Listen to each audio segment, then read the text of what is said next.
morning student, bertemu lagi dengan Miss Afrina yang membawakan mata pelajaran bahasa Indonesia. Oke anak-anak Miss, di sini kita akan belajar lanjutan dari memberi tanggapan dengan santun. Nah, semalam kita mempelajari pengertian, tujuan, ciri-cirinya dan kaidah kebahasaannya. Nah, di sini kita akan membahas yaitu tentang struktur teks tanggapan. Nah, seperti apa, Miss? Nah, struktur teks tanggapan itu aku terbagi menjadi 3 bagian.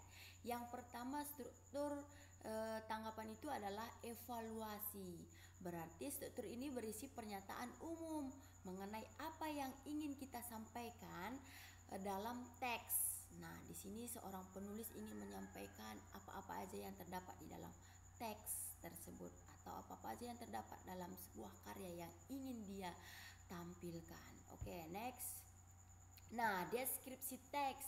Deskripsi teks ini yaitu memberikan suatu informasi tentang data-data yang terdapat di dalamnya.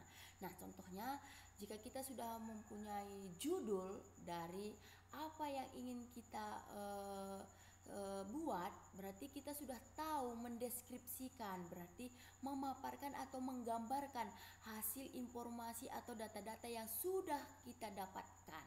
Nah, kita kembangkan di situ. Oke, next. Baru penegasan ulang. Penegasan ulang itu berisi tentang apa, Miss? Yaitu berisi tentang apa yang sudah kita lakukan atau apa yang sudah kita putuskan. Jadi tidak boleh yang sudah kita putuskan kita batalkan, itu tidak boleh. Berarti kita lihat sama-sama. Struktur yang terakhir ini berisi tentang penegasan penegasan ulang terhadap apa yang telah dilakukan atau apa yang sudah diputuskan. Nah, berarti tidak boleh lagi dibatalkan. Jadi kalau sudah diputuskan tidak boleh lagi dibatalkan. Atau penegasan ulang muncul pada paragraf terakhir. Jadi setelah kita buat judul, intinya, isinya, baru di terakhir itu harus ada penegasan yang muncul di dalam suatu cerita yang telah kita lakukan. Oke, anak-anak Miss, next. Nah, dan tahapan dalam membuat teks tanggapan itu terdiri dari 5. Yang pertama, membaca naskah asli. Kita harus membaca naskah asli kita tersebut. Berarti naskah yang sudah kita lakukan. Dan mencatat gagasan-gagasan penting yang terdapat di dalamnya.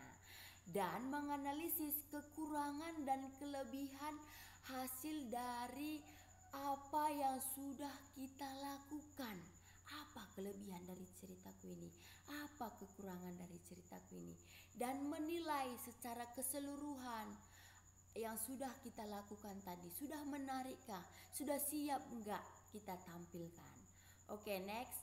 Mengidentifikasi kesalahan ejaan. Nah, kita harus melihat hasil teks yang sudah kita lakukan. Kita melihat ejaan yang ada di dalamnya, penulisannya. Nah, apa sudah benar setiap paragraf yang saya sudah tulis ini? Apakah kata-katanya sudah benar? Nah, di situ kita melihat kesalahan dalam ejaan kita. Oke, anak-anak Miss. Nah, di sini ada tugas. Buatlah salah satu contoh teks yang berhubungan dengan peristiwa yang bersifat fakta. Nah, yang bersifat fakta ya, tidak boleh dibuat-buat, tidak boleh direkayasa, harus bersifat fakta. Oke anak-anak Miss, sampai di sini pelajaran kita. Semoga apa yang disampaikan hari ini dapat bermanfaat untuk kita. Oke, kalau tidak tahu atau belum mengerti, kalian boleh menanyakan melalui WA pribadi saya. Oke, see you tomorrow. Sampai jumpa di times berikutnya. Oke, dadah.